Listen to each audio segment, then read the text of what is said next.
Parlamento venga eletto soltanto per superare questo scoglio, insomma una tautologia, perché il Parlamento eletto con una legge elettorale dovrebbe poi governare, e invece no, eleggiamo dei parlamenti che cambiano le leggi elettorali per eleggere altri parlamenti che cambiano altre leggi elettorali, e quel miracolo che noi chiamiamo democrazia è quella cosa per cui noi infiliamo delle schede nell'urna in un rito di massa e alla fine viene fuori, ad esempio, uno dei 600, questo qui che sta parlando ora alla Camera. Apriamo l'audio, lo riconoscerete subito. Oggi di gran lunga egemone potrebbe, grazie a questa legge, operare una pulizia etnica che gli assicurerebbe il dominio completo. E lui è Renatone Brunetta, che sta in aula e quindi sta facendo opposizione all'Italicum, non è sull'Aventino, mentre sull'Aventino, così l'avevamo lasciato, ma vediamo se non ci sono state novità, dovrebbe esserci il capogruppo della Lega Nord alla Camera, Massimiliano Fedriga. Buon pomeriggio Massimiliano. Buon pomeriggio a voi, grazie dell'invito. Massimiliano, tu sei in aula o sei sull'Aventino? Io sono uscito dall'aula dopo la nostra dichiarazione di voto, ma non è questione di Aventino, è semplicemente una presa d'atto che il governo, Renzi, la maggioranza, che si approvino, la loro minoranza interna, differente chi, si approvino questa legge da sola, non è il problema degli italiani. È incredibile che il Presidente del Consiglio utilizzi questo suo piglio decisionista, questi suoi ricatti verso la dissidenza interna, queste sue esternazioni estemporanee, devo dire, per la legge al fine di garantirsi più poltrone possibili e soddisfare gli appetiti consistenti dei suoi sodali, e non utilizzi invece lo stesso decisionismo per affrontare i problemi veri del paese, che sono, ricordo, la disoccupazione al 13%, massimo storico, disoccupazione giovanile che ha sfondato quota 43%, massimo storico, per la prima volta in deflazione da 50 anni, debito pubblico massimo storico. Insomma, penso siano questi i problemi reali che vivono gli italiani ogni giorno e non le poltrone che deve garantire ai suoi accoliti Renzi. Ecco, ormai sono più di 10 giorni solo per questo passaggio alla Camera di legge elettorale, più c'è stata tutta la telenovela del Senato. Entrando nel merito, detto che non è una priorità per il Paese, quali sono le cose che trovi più inquietanti di questa legge, che già di inquietante al nome, Italicum, ricorda insomma il treno che non fece una bella fine? Intanto, per prima cosa bisogna dire con chiarezza ai cittadini che se qualcuno si lamentava della precedente legge elettorale, questo è il gemello cattivo della precedente legge elettorale, perché toglie totalmente non soltanto la possibilità di scegliere i parlamentari, ma elimina anche il numero di eletti di una determinata lista in un collegio non sarà in proporzione ai voti che quelle stesse elettori di quel collegio esprimono.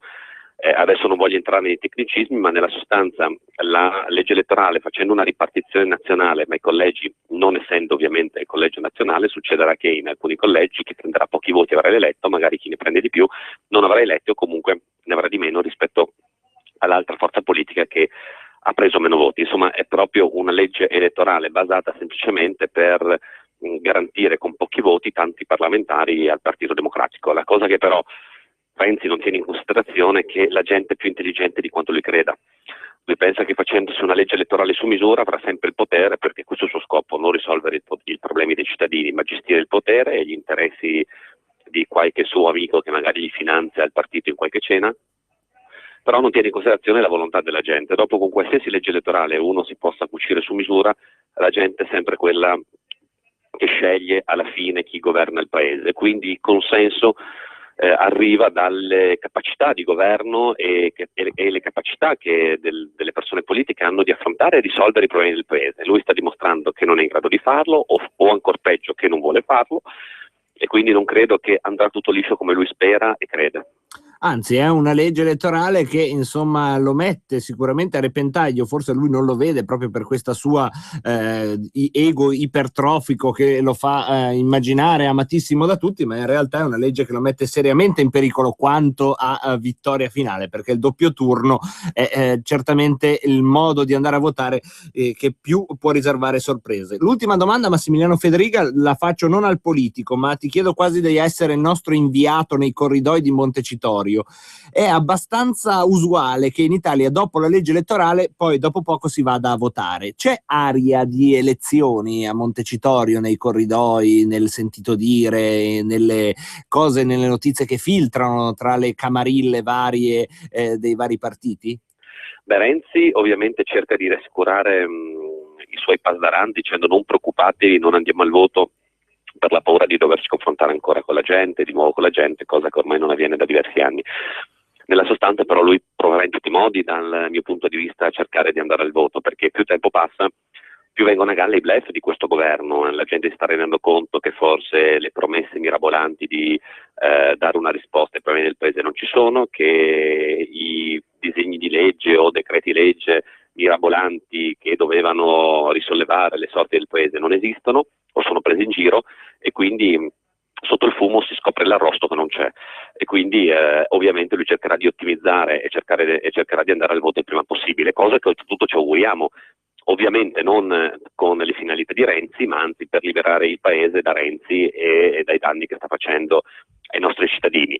Non so se ce la farà perché appunto ci sono dei parlamentari che vogliono garantirsi la poltrona a tutti i costi, sanno che magari il seggio non ce l'avranno in caso di scelta libera degli elettori, e dall'altra parte c'è anche, credo, il Presidente della Repubblica che non darà, diciamo, via libera a Renzi per seguire qualsiasi sua volontà. Questo è un po' secondo me il quadro, vediamo cosa accade. È chiaro che Renzi comunque, ripeto, lui cercherà di andare alle elezioni il prima possibile, non sono convinto che ce la faccia. Grazie mille Massimiliano Fedriga, non solo capogruppo ma anche il nostro inviato d'eccezione da Montecitorio. Grazie mille Massimiliano. Grazie mille. Saluto a tutti, grazie. Allora lasciamo andare Massimiliano Fedriga e insomma ci godiamo anche questi piccoli privilegi. Noi quando sentiamo il capogruppo della Lega possiamo permetterci anche di avere un inviato insider, come direbbero gli americani. Questo va dato onore anche a Massimiliano Fedriga di prestarsi al di là del ruolo così che lui sta esercitando. Quella che mi stava interrompendo invece era il parlamentare Riccardo Nuti con la N, che quindi non è in alcun modo parente di Riccardo Muti, il direttore d'orchestra del Movimento 5 Stelle. Vogliamo sentirne qualche passaggio così per... Ma alla fine è sempre la solita minestra. Non si tratta più infatti di forze politiche, ma di veri e propri comitati d'affare che tentano in ogni modo di buttar fuori il Movimento 5 Stelle per poter continuare a spartirsi la torta. Questa è, diciamo, un po' la loro...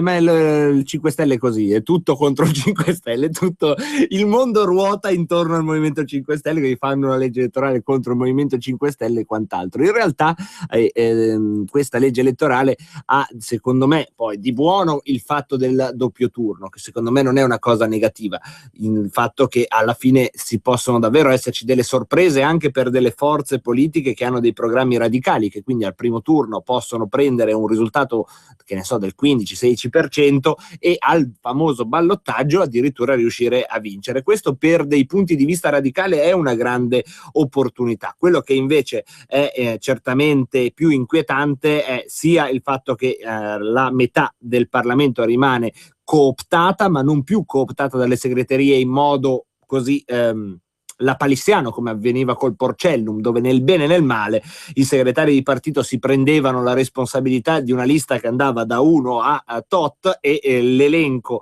faceva fede dell'ordine di entrata. In questo caso invece c'è un grottesco gioco di ripescaggi che davvero va non solo a sovvertire la volontà degli elettori, ma anche a nascondere una manina che comunque sempre rimane nella scelta delle persone. Quindi certamente una legge che ha il sentore dell'ipocrisia e soprattutto una legge che secondo me ha dei dati inquietanti se la inquadriamo all'interno della riforma costituzionale di Renzi, ossia dove non c'è più un Senato, o meglio il Senato c'è ancora ma è eletto di secondo livello, quindi è proprio il punto SNAI della democrazia, il mercato delle vacche istituzionalizzato che vedrà insomma i resti e i trombati da questo o quel giro regionale andare a sbarcare a Palazzo Madama, mentre una Camera che con i premi di maggioranza e tutto sarà saldamente nelle mani del partito vincente, e in questo momento secondo Renzi il partito vincente è lui. La domanda che vi faccio è, al di là degli ottimismi che posso immaginare ci siano su Radio Padania Libera, è questa però: secondo voi questa legge elettorale che sta venendo fuori e su cui noi teniamo un orecchio oggi pomeriggio è una legge che davvero favorirà Renzi, oppure è una legge che darà qualche sorpresa, perché con il sistema del doppio turno si potrebbero immaginare situazioni anche di un Matteo Salvini che va al ballottaggio, ma non voglio fare sempre quello di Radio Padania, anche Beppe Grillo potrebbe arrivare al ballottaggio e anche Berlusconi paradossalmente potrebbe arrivare al ballottaggio se il Partito Democratico non raggiungesse soglia 40% al primo turno. Quindi è una legge elettorale che si basa come teorema su quello che abbiamo in qualche modo trasmesso tante volte con tanti opinionisti, ossia il centro moderato dell'elettorato che si basa sulle forze che parlano di progresso ma senza avventure, ma è una scommessa che rischia di avere i piedi d'argilla, perché la domanda che qui su Radio Padania, se volete, ci facciamo ogni volta, e che è un po' il filo conduttore di tutte le nostre trasmissioni, è: ma esiste ancora questo centro moderato? Esiste ancora l'elettorato moderato su cui fa affidamento Renzi? Insomma, è una questione che non è di lana caprina. Roberto Colombo, io, se sei d'accordo, toglierei la tagliola da sopra il telefono, stai attento a non farti male, sentiamo come la pensano gli amigos da casa su questo argomento. Vi ridico il numero: 0266 20 35 29, vediamo se riusciamo a prendere una telefonata prima della pubblicità, oppure gli sms che sono al 346 64 277 56. Prendiamo una telefonata prima della pausa. Pronto? Pronto? Sì, ciao, come ti chiami? Sono Silvana di Arona, sento da Cani. Noi ti sentiamo bene, Silvana. Comunque io volevo dire, spero che Renzi gli diano un passaporto per uscire dall'Italia e che non rientri più. Comunque se leggete sulla TGcom sono tantissimi contrari alla politica di Renzi. E infatti questo è un dato. Grazie mille Silvana. Insomma, la domanda io ve la lascio aperta, come lasciamo aperto il microfono anche di Riccardo Muti per sentire ancora un pezzo del suo intervento, e dopo la pubblicità vediamo magari di confrontare qualche vostra opinione su questa legge elettorale che è così renziana che rischia, secondo me, di giocare un brutto scherzo proprio al suo paparino di Montecitorio. Sentiamo però ancora un po' di 5 Stelle, dai, un minuto di 5 Stelle, sentiamo cosa dice ancora Riccardo Nuti. Vediamo un po' di aprigli il microfono, perché qua abbiamo, ecco qua, colpa mia. Pronto? Sto chiudendo un occhio su quei freni consumati e quello specchietto retrovisore rotto. Noi ci opporremo a questa legge elettorale e, come dice il poeta e scrittore Henry De Luca, oggi più che mai servono parole giuste, servono parole contrarie. Io e gli altri miei colleghi in Parlamento non siamo che cittadini qualsiasi, che con onestà e prospettiva stanno mettendo a servizio del bene comune il proprio tempo e le proprie competenze. Da noi del Movimento 5 Stelle, cari cittadini, non aspettatevi effetti speciali o colpi di scena. Chiedeteci di prendere quel volante e governare. Noi siamo pronti. Serve subito un reddito di cittadinanza per far ripartire l'economia, dando fino a 780 euro al mese a chi vive sotto la soglia di povertà, ricostruire lo Stato sociale e finanziare la scuola pubblica, vero motore del paese. Ma per spazzarli via da qui... Andiamo in pubblicità e poi apriamo le linee alle vostri interventi da Camera. Davanti a voi uno dei luoghi più fashion della città. Qui tutto parla di stile, dagli spoiler e i paraurti sportivi ai cerchi in lega da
6395 685.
I numeri assoluti, ragazzi, c'è ben poco da fare i trionfalismi. Prendiamo un'altra telefonata. Pronto?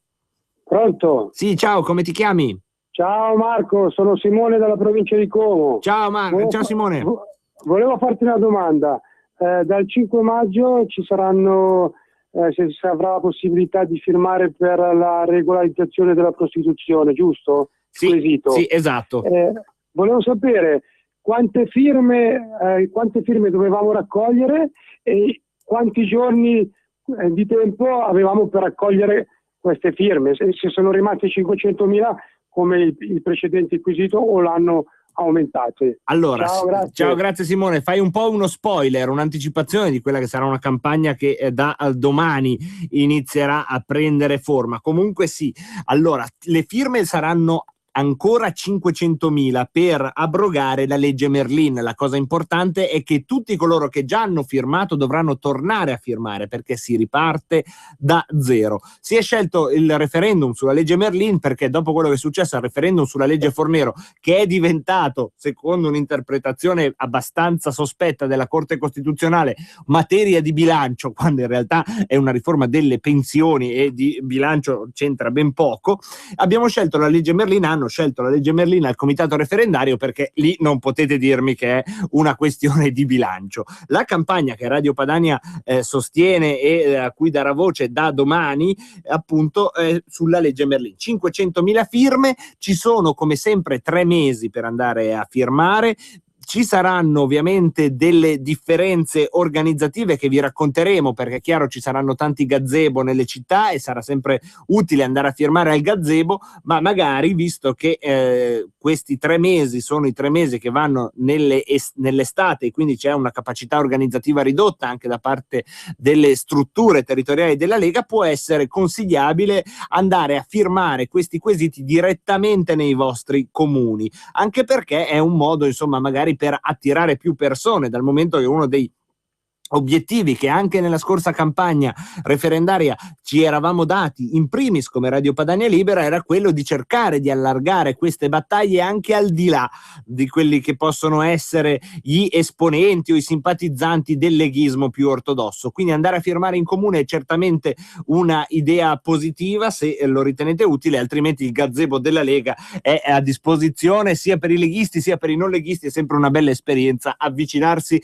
a una di quelle postazioni tenute da tanti temerari. Ci sarà a breve una gazzebata, non vi do però alcuna altra indiscrezione, perché da domani e dai prossimi giorni inizieremo a darvi informazioni a tamburo battente su questa campagna referendaria. Nel frattempo spero che il question time di Simone da Como sia stato in qualche modo esaurito e che lui sia soddisfatto, a differenza di quello che succede nell'aula di Montecitorio, dove sta parlando l'onorevole Guerini, che è il vice segretario del Partito Democratico, quindi direi di sentirlo perché è proprio il renzismo più ortodosso, e quindi sentiamo con che parole sta difendendo questa legge. Un monito ripreso e rilanciato con forza dalle parole e dai primi atti del presidente Mattarella, quando, sottolineando il suo rispetto per la sovranità delle Camere, ha voluto esprimere l'auspicio qui in quest'Aula che il percorso riformatore sia portato a compimento, con l'obiettivo di rendere più adeguata la nostra democrazia.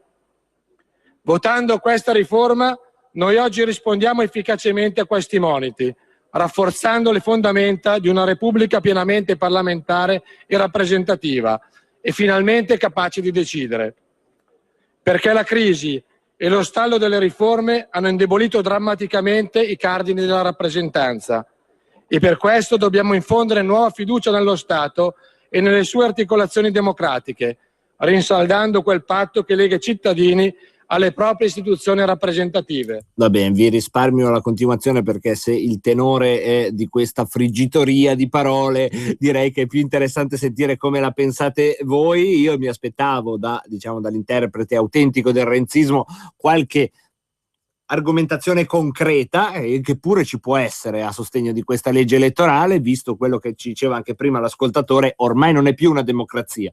Diciamocelo, non è più una democrazia, e questa cosa che ancora non è una democrazia e ancora non è una dittatura, facciamola funzionare così. Invece no, belle parole da Guerini, ve le risparmio, se volete sentitevele da soli sul streaming della Camera, mentre sullo streaming della Camera non potete sentire le vostre voci a filo diretto. 0266 20 35 29. Sentiamo la prossima opinione. Pronto?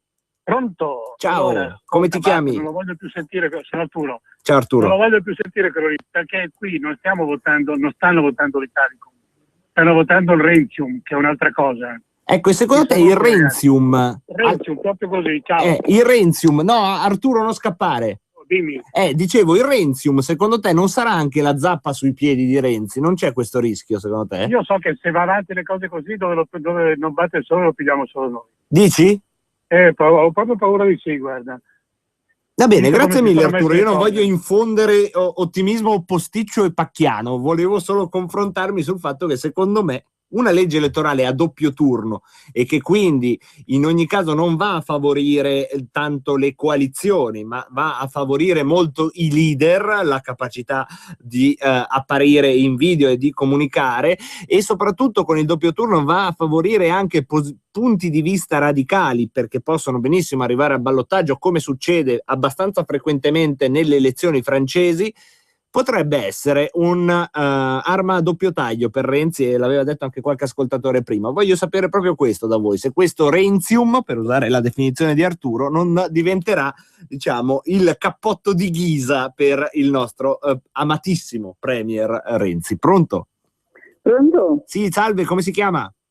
Mi chiamo Adriana, telefono da Bergamo e tu sei Marco Pinto, mi sembra. Pinti, sì, sono io. Ah, Pinti, scusa. Ah, figurati. Un po' che ci pensavo, ma non. Ascolta, io volevo dire una cosa a proposito della democrazia, che adesso qui viene una cosa che forse non capiamo più.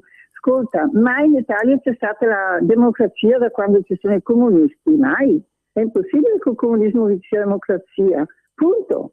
Va Perché bene. il comunismo non c'è più, ma i comunisti sono tutti qui, caspita. Grazie mille, Adriana. Volevo dirti però una cosa. Veloce. Tu hai fatto una intervista a Buttafuoco. Sì, sabato. Venerdì forse. No, quando è stato? Il 2 maggio, cos'era? Sabato. Ah sì, era una festa, così, ascolta, è stata molto interessante, a parte anche proprio le domande, no? Molto belle, perché a me piace quando conduci, per esempio. Grazie. Mi è piaciuta questa intervista, molto interessante. Oggi però leggo sul Fatto Quotidiano, che ci ha letto stamattina il nostro Cainarca, poi l'ho comprato, una questione sulla moschea a Milano. Sì.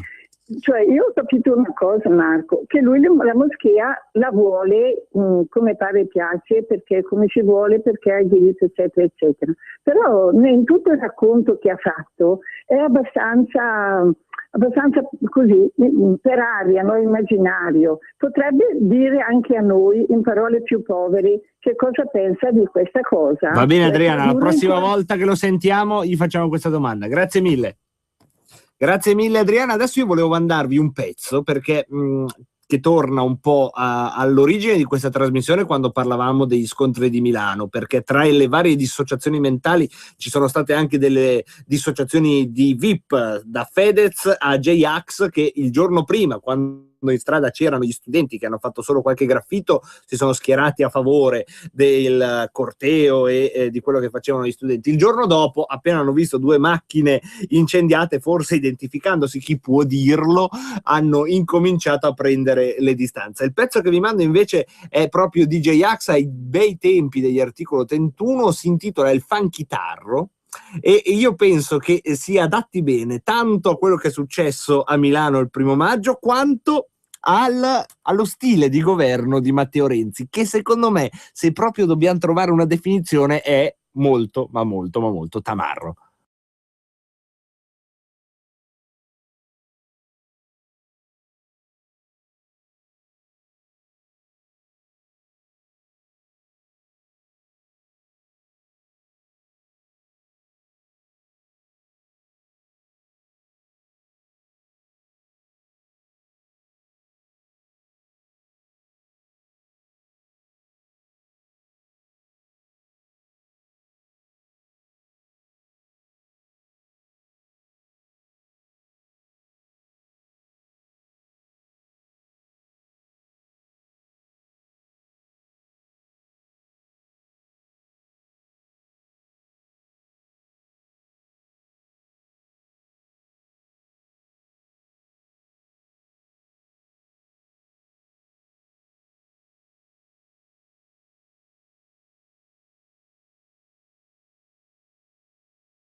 troppo per Renzi. Tamarro è troppo nobile, mi sono quasi commosso perché ogni generazione ha il suo inno generazionale che vale anche di più dell'inno nazionale, e qui devo dire mano sul cuore, lacrimuccia, e mi scuso ascoltatori, ma no, in questo senso Renzi non è affatto tamarro, per niente, anche perché insomma è troppo figatello per essere un vero tamarro al J-Ax, quel J-Ax dell'articolo 31 che rimpiangiamo e che probabilmente scuoterebbe la testa davanti al suo stesso così fratello gemello che vediamo nelle trasmissioni. Chiudiamo la parentesi, torniamo su quanto accade alla Camera, ma non solo, perché io vedo la Boldrins molto impegnata a dirimere questo o quell'altro relatore.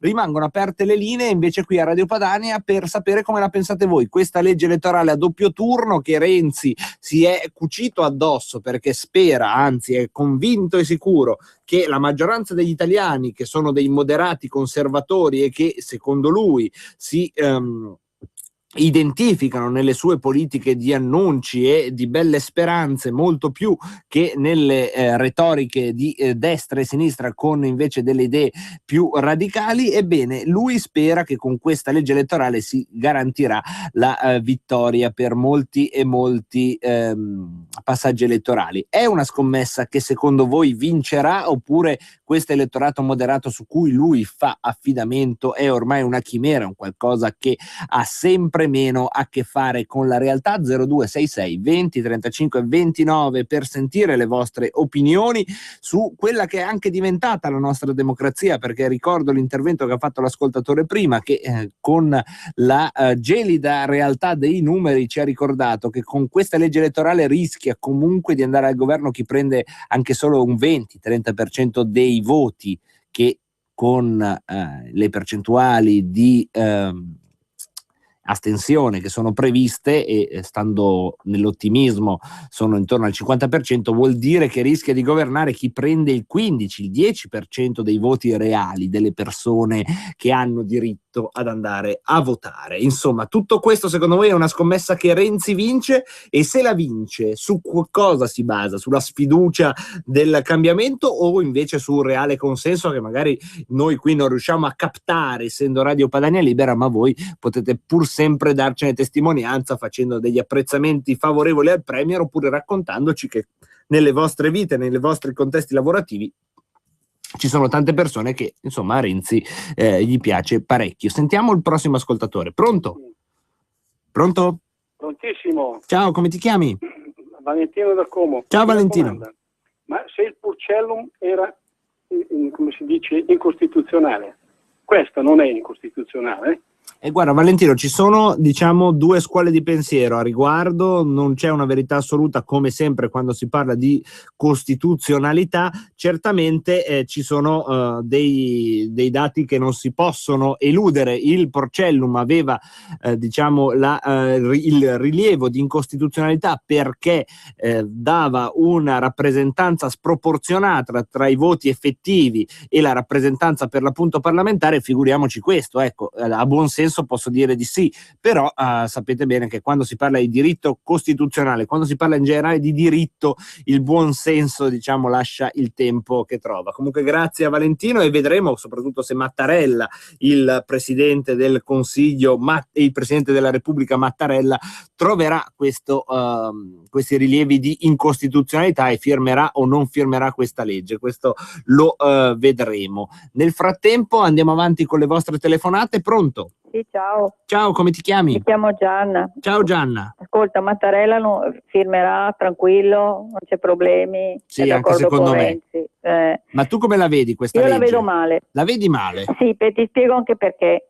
Allora, a parte quelli che sono veramente schierati con noi, sì, tutto il resto è cosiddetto moderato. Il primo ha paura, molti hanno paura dell'euro, i miei risparmi in banca, nessuno gliel'ha spiegato o non vogliono informarsi. La seconda è, ti rispondono, ma se non c'è Renzi cosa c'è d'altro meglio? Ecco, grazie mille Gianna, insomma un po' così, un po' di pessimismo da parte di Gianna. Io non vi voglio infondere ottimismo posticcio. Vediamo il prossimo ascoltatore se è ottimista o pessimista. Sentiamolo in onda. Pronto? Sono io, tocca a me? Sì, pronto, ciao, da dove chiami? da Piazza della Scala a Milano. Ah, ciao, cosa ci fai a Milano? C'è bordello. C'è bordello? Vedo se c'è qualche vetrina da sfasciare, qualche auto da incendiare. Adesso vedo se trovo una mazza ferrata per terra, tanto al massimo se mi prendono dico che è per l'inquinamento la maschera antigas.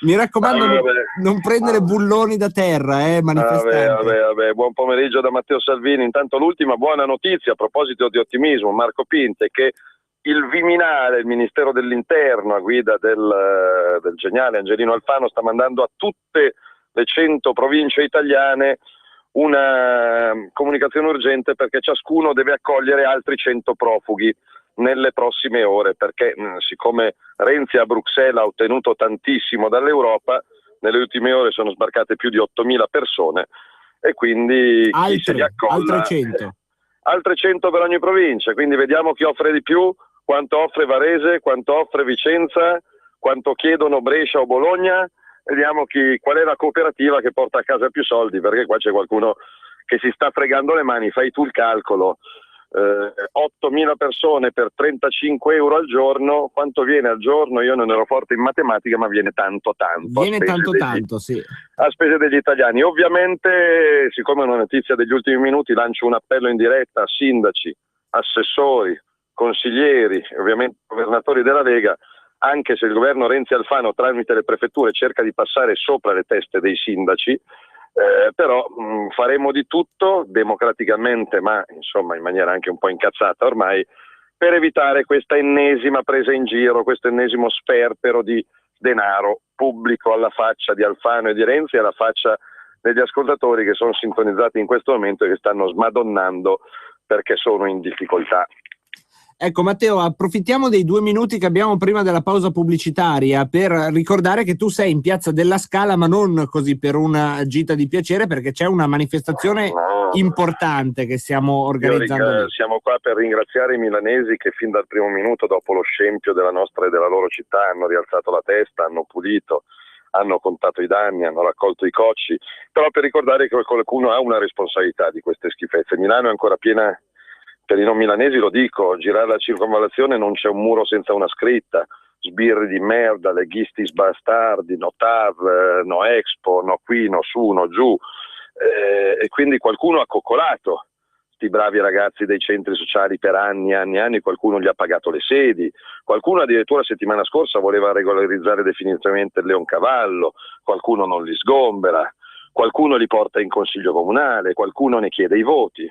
E quindi questo qualcuno, se poi va a amministrare le città, non può fare il fenomeno e far finta di niente. Quindi onore ai milanesi di qualunque idea e parte politica che si sono rimboccati le maniche, biasimo e disgusto per quegli ipocriti che fino al giorno prima dicevano libertà di manifestare, semmai anche di imbrattare, e poi il giorno dopo hanno detto no, però insomma questo forse è un po' troppo. Non ti stai riferendo a Pisapia, vero?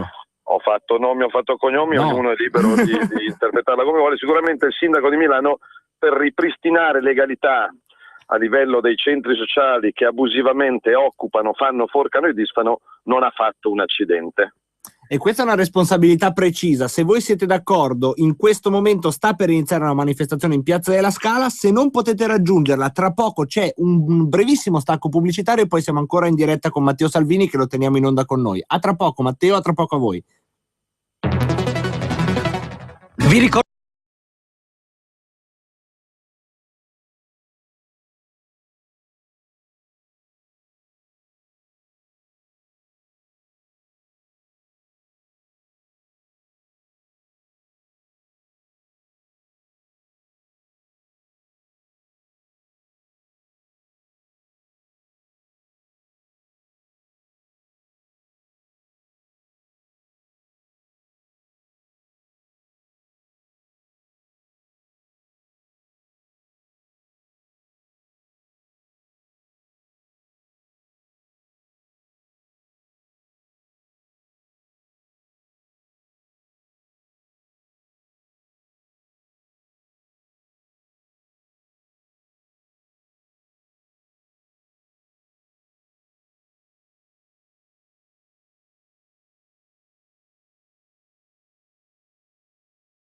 .22. Siamo tornati in diretta come promesso, abbiamo ancora in onda con noi Matteo Salvini. Matteo, ci sei? Sì, ci sono, la cosa che mi fa imbestialire è che mentre nel paese appunto si parla di disoccupazione al 13%, si parla di 10 miliardi di euro che il governo dovrà trovare da restituire a 6 milioni di pensionati danneggiati dalla legge Fornero, di che cosa si sta occupando il Parlamento? Della legge elettorale. Della legge elettorale. Questi veramente vivono su un altro pianeta. Ne sono sbarcati 8.000, arriva una circolare, mettetene 100 in ogni provincia, non si sa dove, non si sa come, non si sa, sicuramente si sa chi paga, e questi bloccano il paese con la legge elettorale. Sta parlando Fassina in questo momento alla Camera. Mamma mia, mai più senza. No, facciamo parlare due ascoltatori al volo prima che io scenda in piazza della Scala. Va bene, al volo il primo ascoltatore, sentiamo chi è. Pronto? Pronto? Sì, ciao, come ti chiami? Ciao, sono Pietro da Valcamonica. Ciao Pietro, sei in onda con Salvini. Ciao Matteo. Ciao. Io sono dell'idea di Matteo, se non stanno attenti rischiano di fare ballottaggio con noi, perché se il trend è in crescita come sta andando adesso in campagna elettorale, poi c'è sempre un incremento maggiore rispetto al normale, quindi potrebbe essere che gli elettori che portiamo via 5 Stelle sono quelli che gli mancheranno per essere il secondo partito. Comunque secondo me potrebbe essere una buona occasione, se non per vincere, quantomeno per essere il secondo partito, il secondo polo presente in Parlamento. Quindi Grazie Pietro, era una delle suggestioni che abbiamo lanciato oggi, ossia che questa legge elettorale di Renzi in realtà poi si ritorcesse contro il suo autore. Prendiamo un altro ascoltatore. Pronto? Pronto? Sì, ciao, come ti chiami? Sì, ciao, sono Fabio da Pavia. Eccoti, sei in onda con Salvini, Fabio. Ciao Salvini. Una cosa, io continuo a sentire sempre Renzi che parla di tutto, della scuola, di questo e quell'altro, adesso trova dei gerghi, verbi allucinanti, però qui ogni giorno ne arrivano 5.000 e piacerebbe sapere se si riesce a fare qualcosa. Grazie mille Fabio, Grazie. Anche tu ti accorgi di queste strane cose, questi strani ascoltatori che ci chiamano. Matteo, due questioni legate tra loro. Guarda, io settimana prossima sarò in Sicilia personalmente, il 12 e il 13 maggio, martedì e mercoledì, potrò tornare a incontrare sindaci, cittadini, amministratori locali, a denunciare appalti poco trasparenti, a fare interrogazioni parlamentari, ad alzare la voce con prefetti, con questori. Il problema è che dall'opposizione puoi denunciare, puoi boicottare, puoi rallentare, puoi proporre, puoi emendare. Pensiamo alla nostra battaglia sulla legge Fornero, chi la dura la vince, anche gli sveglioni della Corte Costituzionale dopo 3 anni, ci ha messo 3 anni, ha riconosciuto che c'era qualcosa che non andava e hanno restituito una parte del maltolto ai pensionati. Però sull'immigrazione noi possiamo fare opposizione, possiamo occupare i posti che vorrebbero destinare a questa gente, possiamo passare da Bergamo a Sarzana a Venezia, però fino a che non sei al governo è chiaro che non puoi decidere cosa fa la Marina Militare o la Guardia Costiera. Per quanto riguarda la legge elettorale, sì, il diavolo fa le pentole ma non i coperchi. Renzi non è così importante da essere chiamato diavolo perché è molto molto molto meno, però sicuramente io penso che questa menata salvapoltrona, questa legge salva PD, alla fine potrà riservare delle sorprese. Matteo, hai tempo per qualche altra telefonata? Ho tempo per le ultime 2 telefonate volentieri. Vediamo, prendiamole al volo. Vediamo subito, Sì, in grazie. diretta, eccolo, in onda subito, pronto? Matteo. Sì, sei in onda con lui. Ciao, grande Matteo, va che coi social stai facendo un lavoro bestiale, stai portando a casa un sacco di voti coi social, vai avanti così. Grazie mille, grazie mille. E poi non si può far andare sotto Alfano al Senato facendo il discorso di chiedere le sue dimissioni, che al Senato magari riusciamo a mandare a casa il governo mandando sotto Alfano al Senato, che i numeri sono un po' ballerini. Grazie. Noi abbiamo già presentato oggi sia alla Camera che al Senato per un'altra volta la mozione di sfiducia, bisogna trovare i voti per votarla sta benedetta mozione di sfiducia, ormai è sfiduciato da qualunque poliziotto, da qualunque italiano, da qualunque essere vivente pensante, però deputati e senatori evidentemente hanno troppa fifa di andare a casa. Prendiamo l'ultima telefonata con Matteo Salvini, pronto? Pronto? Sì, sei in onda, ciao. Sergio, da Lumezzane. La Eccoti, mia libera secessione, io sono ancora indipendentista. Sarebbe anche ora. Esatto, bravo. Complimenti Matteo.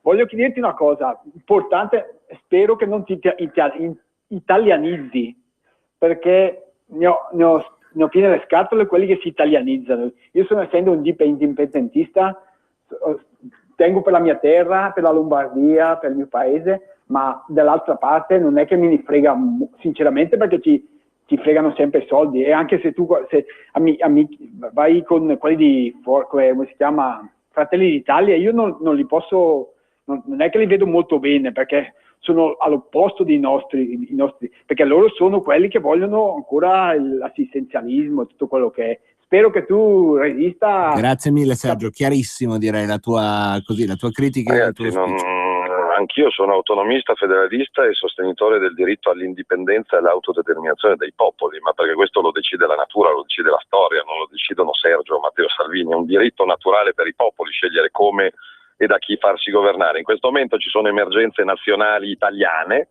la disoccupazione e l'immigrazione. È chiaro che sono emergenze a Milano, a Taranto, sono emergenze a Brescia e a Roma, sono emergenze a Vicenza e a Chieti, evidentemente, come la disoccupazione. Una volta fatta ripartire l'economia, che può solo essere un vantaggio per il nord e per il sud, è bloccata un'invasione senza precedenti, io continuo a rimanere convinto alla miglio che l'Italia possa rimanere insieme se riconosce, valorizza e responsabilizza le sue diversità. Su questo non cambierò mai idea.